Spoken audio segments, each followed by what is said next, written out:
At offer we can give ₹199 up to 31st January on the eve of Republic Day. Sri Pavitra Avenue, Kakinada. ర్యాపిడోలో book చేస్తున్నారు బైక్ని. అక్కడికి వెళ్ళాక ముగ్గురు వ్యక్తులు దొంగలుగా మారి అతనిపై దాడి చేశారు. నా బైక్ మీద కూర్చొని నేను వెయిట్ చేస్తుంటే ఈ లోపు సడన్గా వెనకాతల నుంచి వచ్చి నా పేకను ఇలా పట్టుకొని వెనక్కి లాక్కొని వెళ్ళిపోయారు అన్న ఒక వ్యక్తి.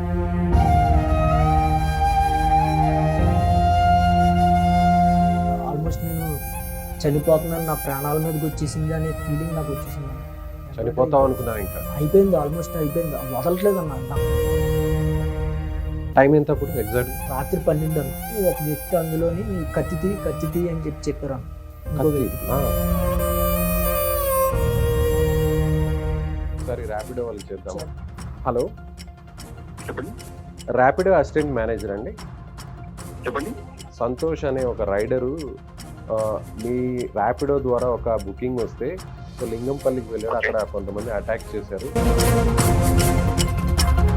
ర్యాపిడో సంస్థ నుంచి మీ నుంచి సరైన రెస్పాన్స్ లేదు అనేది అతను చెప్తున్నాడు. మాట్లాడితే చెప్పాడు.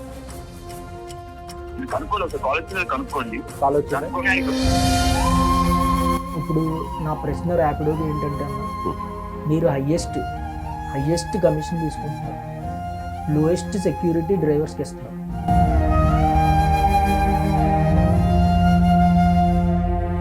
ప్రాణాలు పోయింటే ఏంటి పరిస్థితి? చచ్చిపోయి ఉంటే నేను ఎక్కడికి వెళ్ళి ఉన్నా అనేది ఆలోచిస్తేనే చాలా భయంకరంగా ఉన్నాను. నమస్తే, నేను విజయ్. చాలామంది యువకులు పార్ట్ టైం జాబ్ కోసం ర్యాపిడో, ఓలా, ఊబర్ ఇలాంటి వాటిలో రైడర్గా వెళ్తుంటారు. నైట్ టైం లేదంటే డే టైం. అంటే అక్కడికి వెళ్ళడం ద్వారా ఎంతో కొంత మనీ వస్తుంది. పాకెట్ మనీ కోసం లేదంటే ఇంటి ఖర్చును భరించడం కోసం ఇలా రకరకాల మంది వీటిలో రైడర్గా వెళ్తుంటారు. అయితే ఒక యువకుడు ఇలా రైడర్గా దాదాపు 4 సంవత్సరాల నుంచి వెళ్తున్నాడు. అయితే వేరే కొంతమంది యువకులు ర్యాపిడోలో బుక్ చేసుకున్నారు బైక్ని. అక్కడికి వెళ్ళాక ముగ్గురు వ్యక్తులు దొంగలుగా మారి అతనిపై దాడి చేశారు. సో అసలు ఏం జరిగింది అనే ఆ ఇన్సిడెంట్ గురించి క్లియర్ కట్గా మనకి చెప్పబోతున్నాడు. అతను మనతో పాటు సుమన్ టీవీని ఆశ్రయించి మన స్టూడియోకి వచ్చాడు. నమస్తే అమ్మ. నమస్కారం. ఏం పేరు నీ పేరు? నా పేరు చాట్ల వీర వెంకట సంతోష్ రెడ్డి. సంతోష్ రెడ్డి. ఏం జరిగింది అసలు చెప్పు, ఏంటి అన్న? నేను జనవరి 8వ తారీఖు రాత్రి 11:50 గంటలకి నాకు రైడ్ బుక్ అయిందన్న ర్యాపిడో ద్వారా. లింగంపల్లి 6th ప్లాట్ఫామ్ రోడ్ని కొంచెం ముందు రైల్ విహార్ అనే అపార్ట్మెంట్ ఉందన్న. ఆ అపార్ట్మెంట్ నుంచి రైడ్ బుక్ అయిందన్న. రైడ్ బుక్ అయితే నేను అక్కడికి వెళ్ళాను. అక్కడికి వెళ్ళి కస్టమర్కి యాజ్ యూజువల్గా నేను వచ్చేసానని మెసేజ్ ఇచ్చి కాల్ చేశాను. కాల్ చేస్తే అతను అపార్ట్మెంట్ ఉన్న చోట నుంచి కొంచెం వెనక్కి రమ్మన్నాడు అన్న. వెనక్కి రమ్మంటే నేను వెళ్ళాను అన్న. వెనక్కి వెళ్ళాను. తర్వాత మళ్ళీ కాల్ చేశాను అన్న. నేను ఇలా వచ్చాను సార్, ఇక్కడ వెయిట్ చేస్తున్నానంటే ఇంకొంచెం వెనక్కి రా అన్నాడు అన్న. కొంచెం వెనక్కి వెళ్ళాను అన్న. వెనక్కి వెళ్ళేసరికి ఆ రోడ్లో వెహికల్స్ వెళ్తున్నాయి అన్న. ఆ సమయంలో కస్టమర్ వస్తున్నారేమో అని నేను అలాగే నా బైక్ మీద కూర్చొని నేను వెయిట్ చేస్తున్నాను అన్న. వెయిట్ చేస్తుంటే ఈ లోపు సడన్గా వెనకాతల నుంచి వచ్చి నా పేకను ఇలా పట్టుకొని వెనక్కి లాక్కొని వెళ్ళిపోయారు అన్న ఒక వ్యక్తి. ఇలా బైక్ మీద నుంచి నేను అలాగే వెనక్కి ఇలా లాగేసి కింద పడేసాడు అన్న. కింద ఫుట్పాత్ మీద పడేసి ఈ పట్టే ఏదైతే వేసాడో అది అలా వేసి ఒక 1.5 minute అలాగ ఉంచేసాడు అన్న. నేను ఏం చేయలేని పరిస్థితులు అన్న. నా కాళ్ళతోని రోడ్డుకి ఇలాగా గింజుకున్నాను అన్న. గింజుకొని ఇంకా ఆల్మోస్ట్ నేను చనిపోతున్నాను, నా ప్రాణాల మీదకి వచ్చేసింది అనే ఫీలింగ్ నాకు వచ్చేసింది అన్న. ఇంకా చనిపోతున్నానేమో సమ్ కైండ్ ఆఫ్ భయం జనరేట్ అయిపోయింది అన్న. చనిపోతాం అనుకున్నా, ఇంకా అయిపోయింది, ఆల్మోస్ట్ అయిపోయింది, వదలట్లేదు అన్న. నాకు గొంతులో మాట కూడా రావట్లేదు. నేను ఆల్మోస్ట్ చనిపోతున్నాను అనే భయంతో నేను గట్టిగా కేకేసినాను. నేను కేకేసేసరికి లెగిసిపోయాడు. లెగ్గానే నాకు ఊపిరి ఆడక నా హెల్మెట్ అండ్ మాస్క్ తీసాను. తీగానే వాళ్ళ దగ్గర ఏదో స్ప్రే ఉంది, అది నా కంట్లో స్ప్రే చేశారు. అది ఏ స్ప్రే చేశారో నాకు తెలియదు అన్న. స్ప్రే చేశారన్న. స్ప్రే చేయగానే నా కళ్ళు అసలు ఒక్కసారి ఇలా చూడడానికి కూడా రాలేదన్న. బ్లాంక్ అయిపోయింది, మొత్తం బ్లాంక్ అన్న. నా కళ్ళు పోయనే ఫీలింగ్ అన్న. ఇంకా బలవంతంగా ఏం జరుగుతుందో అనే భయంతో ఇలా చూసేసరికి 2 వ్యక్తులు నా బండి స్టార్ట్ చేస్తున్నారన్న. నా బండి స్టార్ట్ చేస్తుంటే నాకు కంగారు వచ్చిందన్న. ఎందుకంటే నేను మా ఊరు నుంచి ర్యాపిడో చేసుకుందాం అనే దీంతోనే ఒక ఫోన్తో మా ఊరు నుంచి వచ్చి ఇక్కడ బతుకుతున్నాను అన్న. ఫుల్ టైం ఎంప్లాయీగా ర్యాపిడో అండ్ ఊబర్లో నేను పనిచేస్తున్నాను అన్న. ఎన్ని సంవత్సరాల నుంచి చేస్తున్నావు? లాస్ట్ 4 years నుంచి ర్యాపిడోలో అయితే పనిచేస్తున్నాను అన్న. డే అండ్ నైట్ ఇదే జాబ్? డే అండ్ నైట్ ఇదే అన్న. ఇదే జాబ్. ఇదే వృత్తిగా పెట్టుకొని దీని మీద కష్టపడుతున్నాను అన్న నేను. Hmm. అలాగ నా బండి నా కళ్ళ ముందు అలా వేసుకెళ్ళిపోతుంటే నాకు నాకు నాకు ఏం చేయాలో తోచని పరిస్థితి అన్న. ఇద్దరు వెళ్ళిపోయారా, ముగ్గురు వెళ్ళిపోయారా బైక్ మీద? స్టార్ట్ చేస్తున్నారు అన్న, ఇద్దరు అక్కడ ఉన్నారు.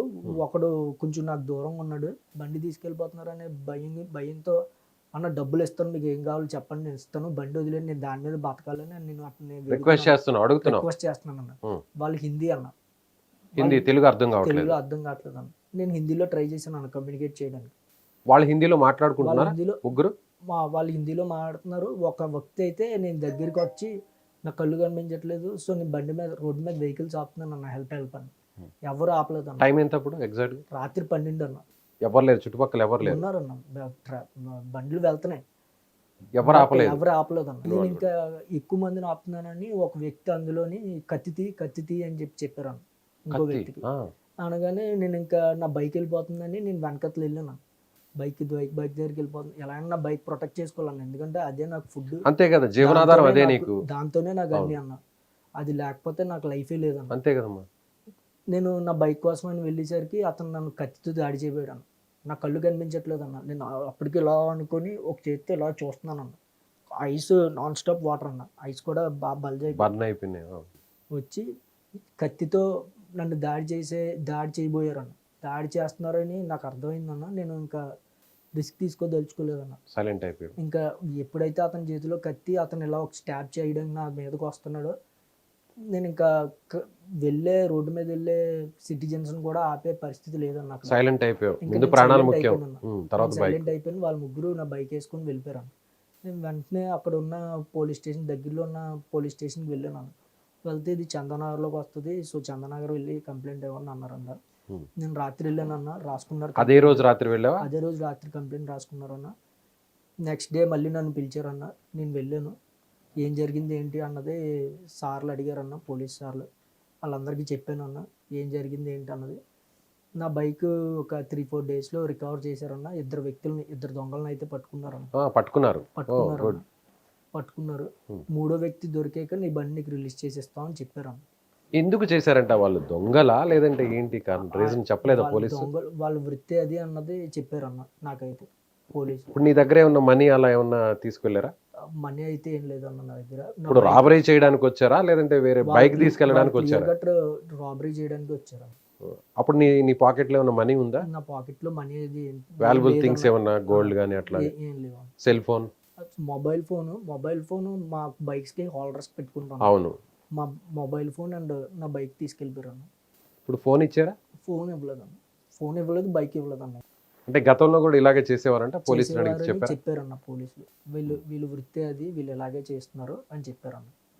మరి బైక్ ఇచ్చేయచ్చు కదా, నీదేం తప్పు లేదు. ఇప్పుడు యాక్చువల్ గా నువ్వు ఇంకా బాధితుడివి, నీకు బైక్ ఇచ్చేయాలి. పోలీసుని అడిగితే ఏమంటున్నారు? పోలీసుని అడిగితే ఇంకో మూడో వ్యక్తి పరారులో ఎవరైతే ఉన్నారో అతను దొరికిన తర్వాతే నీకు వీళ్ళ ముగ్గురిని మేము కోర్టులో ప్రొడ్యూస్ చేసి ప్రొసీజర్ ఎఫ్ఐఆర్ ఫైల్ అయింది కాబట్టి ఇది ప్రొసీజర్, మేము ప్రొసీజర్ ఫాలో అవ్వాలి అని చెప్పారు. ఇప్పుడు ఆ ఇద్దరిని రిమాండ్ కి పెట్టారా? ఆ ఇద్దరిని రిమాండ్ లో ఉన్నారు. రిమాండ్ లో పెట్టేశారు? రిమాండ్ అంటే స్టేషన్ లో ఉన్నారు. నాకు తెలియదు అన్న రిమాండ్ అంటే. అవునవును, నా కేసు డీటెయిల్స్ పూర్తిగా పోలీసు చెప్పారు కదా.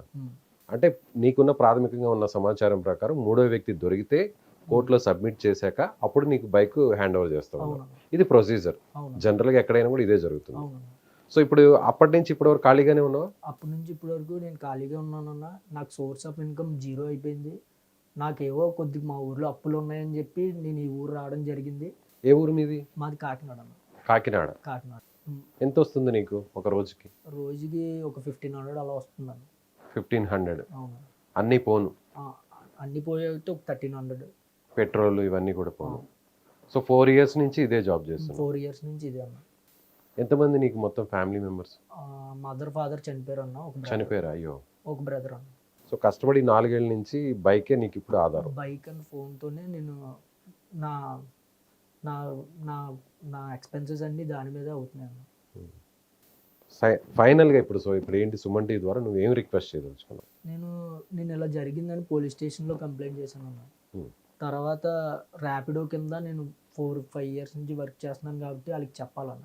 నేను ఇన్సిడెంట్ జరిగిన వెంటనే ఆ రోజు రాత్రే నేను వేరే కెప్టెన్ పట్టుకొని ర్యాపిడో డ్రైవర్ని పట్టుకొని ఇలా జరిగిందని ఇన్ఫర్మేషన్ పైకి పంపించాను. కెప్టెన్ అంటే నీలాగే. నాలాగే ఇంకో డ్రైవర్ అన్న. ఆ.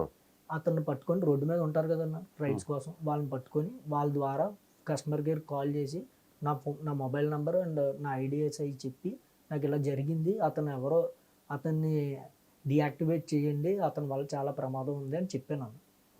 డియాక్టివేట్ చేయండి అంటే ఇప్పుడు నీ రైడ్ ని బుక్ చేసుకున్న వ్యక్తిగా నువ్వు చెప్పింది. కస్టమర్ ఎవరైతే ఉన్నారో అతను రిపీటెడ్గా ఇలా చేసే అవకాశం ఉంది కాబట్టి, అతను డేంజరస్గా సొసైటీకి ఉన్నాడు కాబట్టి యాజ్ అ రెస్పాన్సిబుల్ కెప్టెన్గా నేను వేరే కెప్టెన్కి ఇలా జరగకూడదని నేను ఆ ఇన్ఫర్మేషన్ పాస్ చేశాను.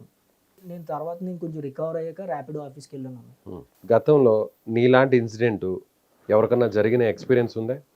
Rapido or Uber or Ola? నేను అసిస్టెంట్ మేనేజర్ ఎవరైతే ఉన్నారో ఆయనతో మాట్లాడినప్పుడు ఇదే ఫస్ట్ టైం అని చెప్పారు అన్న. ఇదే ఫస్ట్ టైం జరిగింది ర్యాపిడోలో అని చెప్పారు అన్న. ఇప్పుడు నాకు క్వశ్చన్ ఏంటంటే అన్న, ఇప్పుడు ఇలాంటి సిచ్యువేషన్ మళ్ళీ రాదని మీరు, నేను, పోలీస్ కానీ ర్యాపిడో కానీ ఎవరు చెప్పలేము అన్న. ఇప్పుడు ఎవరు ఎలా ఉంటారో ఎవరికి తెలియదు అన్న. సో జరిగితే ఏంటి అన్నది ర్యాపిడో ప్రూవ్ చేయాలన్న. మాలా నష్టపోయిన వాళ్ళకి ర్యాపిడో ఎలా నిలబడుతుంది, ఇన్నేళ్ళుగా సర్వీస్ ఇచ్చాడు ఇతనికి మన కంపెనీ ద్వారానే నష్టం జరిగింది. ఆబ్వియస్లీ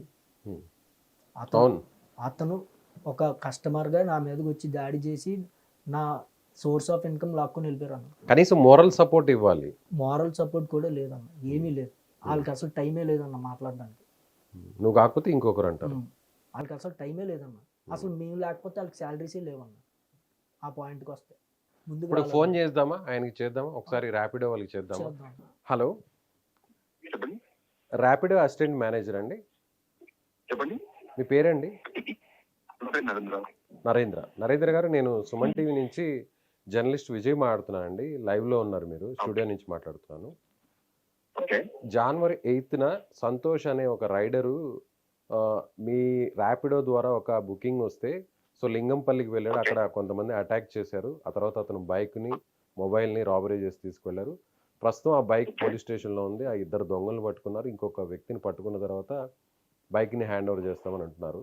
బట్ అతను 25 డేస్ నుంచి రోడ్డు మీద పడున్నాడు. అతనికి ఎలాంటి ఆధారం లేదు. ర్యాపిడో సంస్థ నుంచి మీ నుంచి సరైన రెస్పాన్స్ లేదు అనేది అతను చెప్తున్నాడు. మీతో వచ్చి మాట్లాడితే చెప్పాడు. ఓకే, రెస్పాన్స్ లేకపోతే మేము లాస్ట్ టైం ఒక లాయర్ కూడా అసైన్ చేసాం దానికోసం. ఓకే, లాయర్ కూడా అసైన్ చేసామండి. ఆయన చెప్పండి, మేము లైవ్ లో ఉన్నా పర్లేదు చెప్తాను. అంటే ఇప్పుడు కంపెనీ నుంచి అండి. ఓకే, ఇప్పుడు నేను చెప్పింది సార్ అదే సార్, యాజ్ పర్ పాలసీ ప్రకారం ఏదైతే హెల్ప్ చేస్తున్నామో మేము హెల్ప్ చేస్తున్నాం సార్. ఓకేనా, ఇప్పుడు సిటీలో నాకు ఎంత తెలిసి ఉందో నేను హెల్ప్ చేశాను అతనికి. అతను నా దగ్గరికి వచ్చాడు, నేను హెడ్ ఆఫీస్ మెయిల్ చేశాను. సో మా కంపెనీ ఏమందంటే ఆ బైక్ అనేది మనం తెప్పించడానికి ట్రై చేద్దామని చెప్పేసి ఒక లీగల్ రిప్రజెంటేటివ్ అవసరం చేశాను. ఆల్రెడీ అతను కాల్ చేశారు. అది కాల్ చేసే అతను అడగండి ఒకసారి. మీకు పేరు అశోక్ అనమాట. సంతోష్ అంటున్నాడు. అది సో మీరు అన్నారు కదా. నరేంద్ర గారు, ఒక్క నిమిషం, తన్నే అడుగుతున్నాను మీ ముందే. ఇప్పుడు మీకు ఒక లాయర్ని అసైన్ చేశారంటున్నారు. సో కంపెనీ నుంచి కూడా బైక్ త్వరగా రావడం కోసం వాళ్ళ వైపు నుంచి కూడా వాళ్ళు క్లైమ్ చేయడానికో లేదంటే మీకు సపోర్ట్ చేయడానికి ఒక లాయర్ టీం, లీగల్ టీం అంతా కూడా రెస్పాండ్ అయింది. సో బేసిక్గా నా దగ్గరకు వచ్చినప్పుడు కూడా నేను సపోర్ట్ చేశాను అతనికి అని కూడా అంటున్నారు. మరి నువ్వు అసలు సపోర్ట్ చేయలేదు అంటున్నావు. సపోర్ట్ చేయలేదు సార్. ఇప్పుడు 8కి అయ్యింది ఇన్సిడెంట్. ఓకే, సపోజ్ ఆయన అడ్రస్ తీసుకున్నాడు. ఓకే, 9th రావాలి, 10th రావాలి, లేదంటే 14th రావాలి, 15th రావాలి. ఆయన 23rd తీసుకొచ్చినట్టున్నాడు. 23rd మధ్యాహ్నం వచ్చాడు ఆఫీస్ కి. అప్పుడే ఆ రోజు మెయిల్ పెట్టాము. లీగల్ టీమ్ కి కూడా అదే రోజు అసలు చేసాం అన్నమాట. సో తర్వాత గెట్ బ్యాక్ అయ్యి సో ఒక ఈ పర్సన్ ఆఫీస్కి వచ్చాడు. సో మన దగ్గర ఒక 8,000 వేస్ట్ అని చెప్పేసి మేమే ఒక టాప్ కార్నర్ మీద సో బైక్ అన్నా తెప్పించడానికి ట్రై చేద్దామని చెప్పేసి ఒక లీగల్ పర్సన్ మాట్లాడారు అనమాట. సో ఆయన ఒక లీగల్ పర్సన్ మాట్లాడితే ఆయన అది కాల్ చేశాడు. మొన్న 2 days బ్యాక్ కాల్ వచ్చింది ఆయనకి. ఇది కనుక్కోండి ఒకసారి, కాల్ వచ్చింది కనుక్కోండి. కనుక్కొని ఆయన ఎక్స్ప్లెయిన్ చేశాను అనమాట. ఎనీవే సార్ మీ నెంబర్ వాళ్ళ లీగల్ టీమ్ ఇస్తాను, వాళ్ళు కాల్ చేస్తే వాళ్ళతో ఒకసారి మాట్లాడు. ఒక్క నిమిషం నరేంద్ర గారు, ఒక్క నిమిషం. ఇప్పుడు వాళ్ళు లీగల్ గా నీకు సపోర్ట్ చేస్తున్నారు, నీ బైక్ ని తెప్పించే ప్రయత్నం చేస్తున్నారు. సో నువ్వేం అడుగుతున్నావు? నీకేం కావాలి? సార్ నా బైక్ వాళ్ళు తెప్పించే అవసరం లేదు సార్. అది ఆల్రెడీ స్టేషన్ లో ఉంది, అది ప్రాసెస్ లో ఉంది. బైక్ దొరికింది కాబట్టి నేను day 1 ఏదైతే వెళ్ళిన రోజున నాకు ఇలా జరిగింది అని చెప్పినప్పుడు మేము ట్రై చేస్తాం అని చెప్పారు సార్. మేము ట్రై చేస్తాం, ఆయన అసలు ఇప్పుడు మాట్లాడుతున్న ఓకే వ్యక్తి ఎవరైతే సంతోష్, ఉన్నారో, ఇవన్నీ ఓకే. ఇప్పుడు నీ బైక్ నీకు వస్తుంది, వాళ్ళ లీగల్ టీం నుంచి నీకు ఏదో సపోర్ట్ చేసి, నీ వైపు నుంచి సపోర్ట్ చేసి ఏదో బైక్ ఇప్పించే ప్రయత్నం చేస్తున్నారు. ఓకే, నీ బైక్ ఎలాగో వస్తుందని నువ్వు అంటున్నావు, వాళ్ళు సపోర్ట్ చేసినా చేయకపోయినా, అవును సార్, ఎందుకంటే ఆ దొంగ దొరికితే నీకు పోలీసులు హ్యాండ్ ఓవర్ చేస్తారు. చేస్తారు. ఓకే, ఇది కాకుండా కంపెనీ నుంచి నీకు ఎలాంటి హెల్ప్ కావాలి, ఏంటి నీ డిమాండ్ ఏంటి? బైక్ తో పాటు నా మొబైల్ పోయింది అని చెప్తుంటే మొబైల్ మాకు సంబంధం లేదని చెప్తున్నారు సార్ వాళ్ళు. ఆయన అడగని మాట్లాడుతున్న వ్యక్తి ఎవరైతే ఉన్నారో మీరు ఇంతవరకే ఆయనైనా ఇప్పుడు అసిస్టెంట్ మేనేజర్ అయినా లేకపోతే ఇంకో మేనేజర్ అయినా ఎవరైనా కూడా వాళ్ళకున్న పొజిషన్ బట్టి వాళ్ళు చెప్తున్నారు, యాజ్ పర్ నేను నాకు ఏదైతే పాలసీ ప్రకారం మేము చేస్తాం సార్ అని నేను అంటున్నాడు. ఇప్పుడు నీకు మొబైల్ ఇప్పించాలి, నాకు మొబైల్ పోయింది సార్, ఇన్ని రోజులుగా నా వర్క్ ఆగిపోయింది సార్, ఇన్ని రోజులుగా నా స్ట్రెస్ సార్, డిప్రెషన్ గురయ్యాను సార్, ఈ అన్నిటికీ సమాధానం నెక్స్ట్ దీనికి ఒక సొల్యూషన్ కావాలి సార్.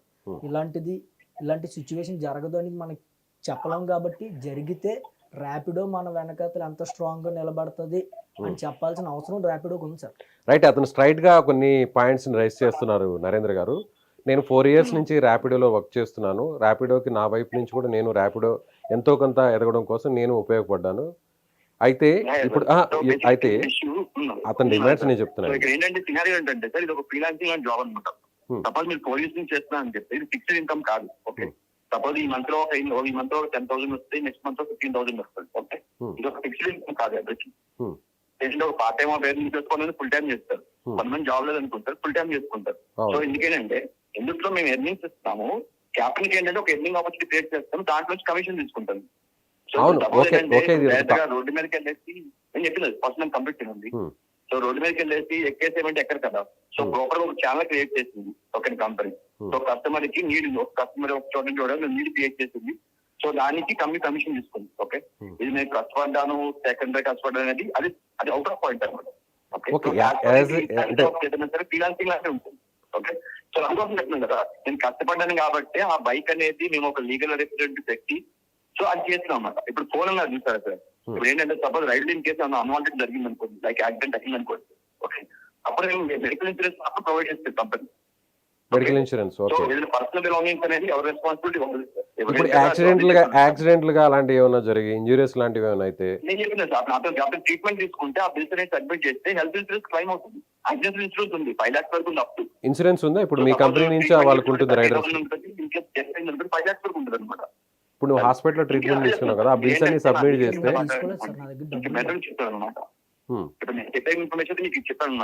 ఓకే. నరేంద్ర గారు 1 second. అతను అడిగేది ఏంటంటే, ఓకే కంపెనీ నామ్స్ పాలసీ ఇవన్నీ కూడా అవుట్ ఆఫ్ ది బాక్స్ వెళితే యాజ్ ఏ హ్యూమానిటీ గ్రౌండ్స్లో ఆలోచించినా కూడా నేను 25 రోజుల నుంచి నాకు కనీసం అన్నం కూడా లేదు, వేరే ఒక కంపెనీ దగ్గరికి వెళ్ళి అనాథలాగా భోజనం చేస్తున్నాను, ఇప్పుడు రోడ్డు మీద పడున్నాను, నాకు కంపెనీ వైపు నుంచి మోరల్గా ఒక సపోర్టింగ్ లేదు అనేది అతని పాయింట్. నేను 4 సంవత్సరాల నుంచి ఇలా కంపెనీ కోసం పనిచేశాను. ఓకే, థర్డ్ పార్టీ ప్లాట్ఫామ్ ఇదేం పర్మనెంట్ జాబ్ కాదు, బట్ ఒక హ్యూమానిటీ గ్రౌండ్ లో ఒక మనిషిగా అయినా కానీ గుర్తించాలి కదా, కనీసం నాకు ఎంతో కొంత సపోర్ట్ చేయాలి కదా. అంటే ఫైనాన్షియల్ గా కాకపోయినా బయట తెప్పించడానికి అప్రాక్సిమేట్లీ ఒక అమౌంట్ అవుతుంది. అది మేము అతను నిమ్మని చెప్పట్లేదు, అది మేము క్లియర్ చేస్తూ ఉంటున్నాం. ఓకే, కోర్టు ఖర్చులు ఇవన్నీ కూడా మీరే బేర్ చేస్తారంటున్నారు. నేను చెప్పిన బైక్ మొత్తం చార్జెస్ నేనే పే చేస్తాను చెప్పిన, బైక్ అతని చేతిలో పెడతాం, అది అయితే అష్యూరెన్స్ ఇస్తాం మేము. ఓకే, సో ఇప్పుడు ఏదంటే హ్యుమానిటీ గ్రౌండ్ పాయింట్ ఆఫ్ వ్యూనే అటువంటి పాలసీలు లేదు సార్, కానీ అంటే అతను మా దగ్గరికి వచ్చాడు కాబట్టి సో ఏదో అయ్యింది, ఎట్లాంటి ఇన్సిడెంట్ ఎప్పుడు అడగలేదు, సో అయ్యింది కాబట్టి మా తరఫు నుంచి ఆ బైక్ అనేది అతనికి ఇప్పిస్తాం. సో దానికోసం నేను ఆల్రెడీ లాయర్ గారు కాల్ చేస్తే, లాయర్ గారికి కాల్ చేసినప్పుడు ఇదే చెప్తున్నాను, నేను రాను, నాకు అన్ని కావాలి అంటే ఏది కావచ్చు లెక్క. సో మా ఛాన్స్ లో ఉన్నది. ఓకే అండి, ఓకే తను బైక్ మీరు ఇప్పిస్తారు. ఇంకోటి కూడా ఏంటంటే మా వైపు నుంచి కూడా ఒక రిక్వెస్ట్ అనుకోండి, మొబైల్ కూడా ఏదో ఒక మొబైల్ని ఏర్పాటు చేయండి. మొబైల్ ఏర్పాటు చేస్తే అతను తిరిగి మళ్ళీ రైడ్ చేసుకునే అతను ఇంకొక ఇష్యూని కూడా పాయింట్అవుట్ చేస్తున్నాడండి. ఏంటంటే 10 times వాళ్ళు రైడ్ బుక్ చేశారు, క్యాన్సిల్ చేశారు. రైడర్ అక్కడికి వచ్చాక, రైడర్ని చూశాక, కెప్టెన్ చూశాక వాడు స్ట్రాంగ్గా ఉన్నాడా లీన్గా ఉన్నాడా ఇవన్నీ చెక్ చేసుకున్నాక క్యాన్సిల్ చేశారు. అలా నేను 10th రైడర్, నేను 10th బుకింగ్కి వచ్చాను నేను. సో అప్పుడు నేను లీన్గా ఉన్నాను, నేను ఫిజికల్గా అంత స్ట్రాంగ్ కాదని కన్ఫర్మ్ చేసుకున్నాకే నా మీద అటాక్ చేశారనేది అతను చెప్తున్నాడు. సో అసలు వేరే కంపెనీ అంటే మీ కాంపిటేటర్లో ఉన్నటువంటి వేరే కంపెనీస్, వేరే బుకింగ్ ప్లాట్ఫామ్స్ అన్నీ కూడా ఇన్నిసార్లు రైడ్ బుక్ చేసుకొని క్యాన్సిల్ చేసుకుంటే యాక్సెప్ట్ చేయరు, బ్లాక్ చేస్తారు. మరి వీళ్ళు ఎందుకు కంటిన్యూ చేశారు, యాక్సెప్ట్ చేశారని అతను పాయింట్ చేస్తున్నారు. అదే సినారీ చెక్ చేస్తుంది. అది 10 times అని చెప్పేసి అతను అన్నం సరిపోదు కదా. ఎందుకంటే డేటా అనేది చెక్ చేసుకునే మాత్రం మాట్లాడుకుంటున్నాడు. ఆల్రెడీ అది అఫేర్ లో ఉంది కాబట్టి మేము డైరెక్ట్ కస్టమర్ అప్రోచ్ అవ్వనమాట. సో ఏదైతే లీగల్ టీమ్ ఉందో అది అప్రోచ్ ఆ లీగల్ టీమ్ చూసుకుంటాను సార్. ఎనివే మీకు ఆ లీగల్ టీమ్ నెంబర్ పంపిస్తాను, ఒకసారి మాట్లాడండి. సో ఫైనల్ గా ఒక రిక్వెస్ట్ అండి, తనకు కొంచెం మోరల్ సపోర్ట్ గా ఉండండి. అతనికి ఏదైనా తిరిగి మళ్ళీ వర్క్ చేసుకునే విధంగా మీ వైపు నుంచి, మీ కంపెనీ వైపు నుంచి అతను కొంత సపోర్ట్ చేయండి. డెఫినెట్ కన్ఫర్మ్ చేస్తాం. ఆ బైక్ అయితే కన్ఫర్మ్ ఇస్తుంటే ట్రై చేస్తాం. Okay sir, okay thank you అండి. సార్ ఫస్ట్ నుంచి ఆయన అదే మాట అంటున్నారు సార్, బైక్ ఇప్పించేస్తాను, మాట్లాడితే బైక్ ఓకే. ఇప్పించేస్తాను. అతను ఏమంటాడంటే, నేను కూడా ఒక ఎంప్లాయీ, నేను నా వరకు చేయాల్సిన ప్రయత్నం అంతా కూడా నేను చేస్తాను. అవును సో పైన మేనేజ్మెంట్ ఏ డెసిషన్ తీసుకుంటుందో చూద్దాం. ఇప్పుడు నీకేం కావాలి, తిరిగి నువ్వు మళ్ళీ నీ బతుకును నువ్వు కొనసాగించాలి అంటే నీకు బైక్ రావాలి, అలాగే మొబైల్, అవును. అంతే. ఇది వస్తే సరిపోతుంది. కాదు సార్, ఆ. నాకు బైక్ మొబైల్ ఒకటే ప్రాబ్లం కాదు sir. Bike mobile security wise Rapido నుంచి ఒక ఇన్సూరెన్స్, ఇలాంటివి మళ్ళీ నెక్స్ట్ జరగబోవు. ఎస్, ఎందుకంటే ప్రాణాల వరకు గుడ్. వెళ్ళి అవును, పోరాడి ఈ డిమాండ్ మంచి వెనక్కి డిమాండ్. వచ్చాను సార్. నేను మళ్ళీ ఇప్పుడు నాకు బైక్ ఫోన్ ఇస్తే మళ్ళీ ఇలాంటివి జరగదని నాకు ర్యాపిడో ఏమైనా రాసి ఇవ్వగలరా సార్? నీది ఒక ఎగ్జాంపుల్ గా తీసుకొని వాళ్ళ సిస్టమ్ కూడా చేంజ్ చేయాలి. మార్చాలి సార్, మార్చాలి. ఎందుకంటే చాలా మంది వాళ్ళు దీన్ని పాయింట్లో చూస్తే సార్, చాలా మందికి లైఫ్ థ్రెట్ ఉన్నట్టు సార్. ర్యాపిడో సిస్టమ్ చాలా వీక్గా ఉంది సార్. వాళ్ళు సెక్యూరిటీ వైజ్ ఇలాంటి ఫేక్ కస్టమర్స్ని ఫైండ్ అవుట్ చేయాలి సార్, వాళ్ళని బ్లాక్ చేయాలి సార్. Yes. దొంగలకి అంత ఈజీగా మీ సిస్టమ్ ఎందుకు అంత ఈజీగా ఉంది? దొంగలు మీ దాంట్లోకి ఎందుకు వస్తున్నారు? కానీ అందరూ కూడా ఎక్కువగా దాన్ని లైక్ చేస్తుంటారు కదా, అందరు చేస్తున్నారండి. ఎందుకంటే బికాస్ ఆఫ్ ఫ్రీక్వెంట్ రైడ్స్ ఎక్కువ ఉంటాయని చెప్పి మేము దానికి వెళ్తూ ఉంటాం. నువ్వు రోజుకి మొత్తం మీద ఓవరాల్గా ఒక 1,500 రూపాయలు రైడ్స్ చేస్తే నీకు బుకింగ్స్ కానీ వస్తే, అందులో వాళ్ళ పర్సంటేజ్ అలాగే పెట్రోల్ ఇవన్నీ పోను నీ చేతికి ఎంత వస్తుంది? 1500 చేస్తే ఒక 1000 లోపల. ఓకే, 1000. అంతే, 1000 లోపల. వాళ్ళు ఇచ్చే ఇన్సెంటివ్స్ కోసం మేము భోజనాలు కూడా చేయమన్నాం.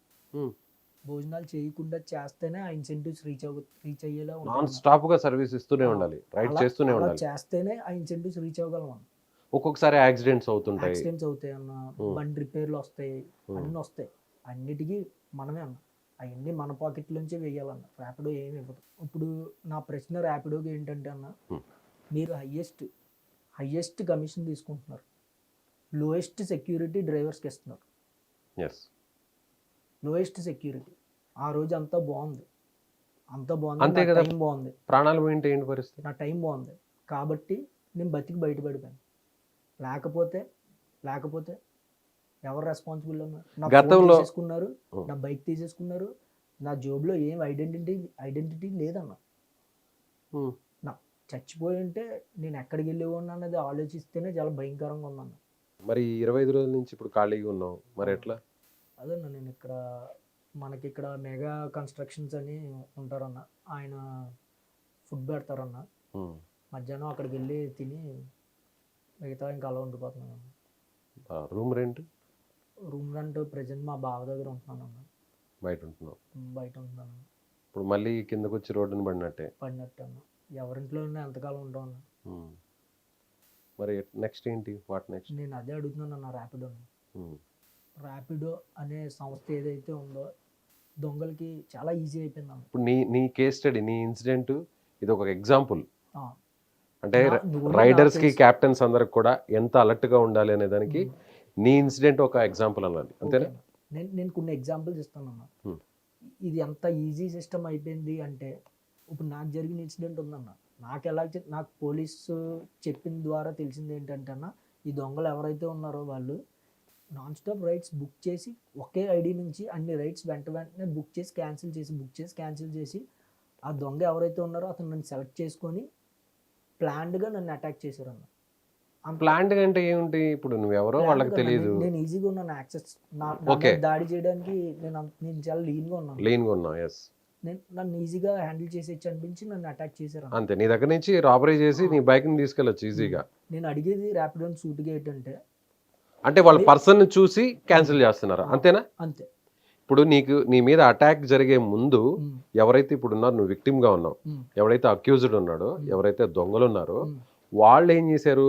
బుక్ చేస్తున్నారు, ర్యాపిడో వెహికల్ అక్కడికి రైడర్ వచ్చిన తర్వాత క్యాప్టెన్ అక్కడికి వచ్చిన తర్వాత చూస్తున్నారు, వాడు బలంగా ఉన్నాడు, కొంచెం బాగా దృఢంగా ఉన్నాడు అంటే క్యాన్సిల్ చేస్తున్నారు. అట్లా 10 మందిని చూసి 10వ వ్యక్తిగా నిన్ను సెలెక్ట్ చేశారు. సెలెక్ట్ చేశారు. ఓహో, చాలా ప్లాన్డ్గా జరిగింది. ప్లాన్డ్గా జరిగింది. ఏంటి నాకు న్యాయం ఏంటి, ఎక్కడికి వెళ్తే నాకు న్యాయం దొరుకుతుంది అని ఆలోచిస్తే సుమన్ టీవీకి రావాలని అనిపించి ఇక్కడికి వచ్చాను అన్న. ఎస్, ఖచ్చితంగా నువ్వు చెప్తుంది వింటుంటే నాకు కూడా కొంత బాధ కలుగుతుంది. అవును. ఎందుకంటే 25 రోజుల నుంచి నువ్వు ఫుడ్కి ఇబ్బంది పడుతూ అవును. ఒక అనాథలాగా వెళ్ళి అక్కడ వేరే కంపెనీ దగ్గర అవును. భోజనం చేస్తున్నావు. సో 25 రోజుల నుంచి నీకు బైక్ లేదు, మొబైల్ లేదు, రోడ్డు మీద పడ్డావు. పోలీసులేమో ప్రొసీజర్ ప్రకారం అంతా పూర్తయిన తర్వాతే ఇంకొక దొంగ దొరికిన తర్వాత నీకు బైక్ హ్యాండ్ ఓవర్ చేస్తాం. అవును. మళ్ళీ కూడా వాళ్ళతో ఇంకొకసారి మాట్లాడే ప్రయత్నం చేస్తాం మేము కూడా. ఓకే. అలాగే వీలైతే చాందానగర్ పోలీసులతో కూడా ఒకసారి కాంటాక్ట్ అవుతాం. ఓకే. మ్యాక్సిమం నీకు న్యాయం జరిగే వరకు మేము అండగా ఉంటాం. ఎస్, ఈ యువకుడు చెప్తున్న దాంట్లో ఎంతో ఆలోచన అందరూ కూడా చేయాల్సిన అవసరం ఉంది. మనం జనరల్గా ర్యాపిడో బైక్స్నో లేదంటే ఆటోనో లేదంటే క్యాబ్స్నో ఇలా బుక్ చేసుకుంటాం. నాట్ ఓన్లీ ర్యాపిడో, చాలా ఊబర్ కానీ ఓలా కానీ ఇలా చాలా బుకింగ్ ప్లాట్ఫామ్స్ ఉన్నాయి.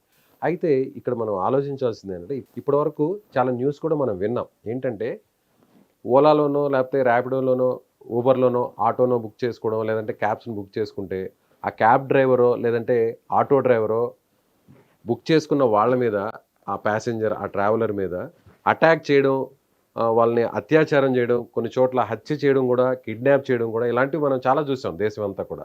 కానీ నాకు తెలిసి ఫస్ట్ టైం ఒక క్యాప్టెన్ మీద, బైక్ క్యాప్టెన్ రైడర్ మీద కొంతమంది దొంగలు 10 సార్లు బుక్ చేసుకొని 10వసారి సెలెక్ట్ చేసుకున్న తర్వాత ఇతను లీన్గా ఉన్నాడు, ఇతని మీద అటాక్ చేసి ఇతనికి సంబంధించిన మొబైల్ కానీ బైక్ను కానీ రాబరీ చేసి తీసుకువెళ్ళొచ్చు అని మొత్తం అంతా ప్లాన్ చేశాకే ఇతని మీద అటాక్ జరిగిందని చెప్తున్నారు. సో ఇది ఒక ఎగ్జాంపుల్. సో మీరు మీ కుటుంబాన్ని పోషించడం కోసం పార్ట్ టైం జాబ్గా, ఫుల్ టైం జాబ్గా ఇలా రైడర్గా మారుతున్న మీ అందరికి కూడా ఇది ఒక అలర్ట్. సో ముందుగా మీరు అలర్ట్గా ఉండాలి. ముఖ్యంగా నైట్ టైం ఏదైనా శివారు ప్రాంతాల్లో లేదంటే చీకటి ప్రాంతాల్లోకి, మారుమూల ప్రాంతాల్లోకి వెళ్ళే ముందు కాస్త జాగ్రత్తగా ఉండాల్సినటువంటి అవసరం ఉంది. అదేవిధంగా అంటే ఈ అబ్బాయి వాపోతున్నట్టుగా ఈ అబ్బాయి ఆవేదనలో ఒక అర్థం ఉంది. నేను 4 సంవత్సరాల పాటు ర్యాపిడో సంస్థలో రైడర్గా రెయిన్బోలో కష్టపడి నేను ఆ సంస్థకు సర్వీస్ చేసి దాని ద్వారా నేను ₹1 సంపాదించుకున్నాను. కానీ ఈరోజు నా బైక్ పోయింది, నా మొబైల్ పోయింది, నా మీద అటాక్ చేశారు, చివరికి నా ప్రాణాలు పోయే సిచ్యువేషన్ వచ్చినా కూడా చాలా రెడిక్యులస్గా, చాలా నిర్లక్ష్యంగా వాళ్ళు నిర్దాక్షిణ్యంగా మాట్లాడుతున్నారు. అది నాకు నచ్చట్లేదు. సో మా ప్రాణాలు పణంగా పెట్టి మీ కంపెనీ ఎదుగుదలకు కూడా మేము ఎంతో కొంత సహకారం అందిస్తున్నాం. అలాంటి వాళ్ళు మీ సిస్టంలో ఉన్నటువంటి లోపాలను ఉపయోగించుకొని ఇలా దొంగలు మా మీద అటాక్స్ చేస్తున్నారు. సిస్టంలో ఉన్నటువంటి లొసుగులను కూడా చాలా ఓపెన్గా బయట పెడుతున్నారు. కాబట్టి ఈ సిస్టమ్ను కొంత మార్చుకోవాలి. నా పైన ఉన్నటువంటి అధికారులు ఎవరైతే ఉన్నారో, ఎవరైతే ఉద్యోగులు ఉన్నారో వారు ఇప్పటికైనా మారాలి. నాకు ర్యాపిడో సంస్థ ఒక సమాధానం అంటూ ఇవ్వాలి. నాలాంటి వాళ్ళకి మళ్ళీ ఇది జరగకూడదు అనేది అబ్బాయి చేస్తున్నటువంటి, సంతోష్ చేస్తున్నటువంటి డిమాండ్. సో మీరేమనుకుంటున్నారు? మీరు ఇలా ఈ వీడియోని చూస్తున్నటువంటి మీకు కూడా ఇలాంటి ఎక్స్పీరియన్స్ ఎప్పుడన్నా జరిగిందా? ఖచ్చితంగా మీ అభిప్రాయాన్ని కామెంట్ చేయండి.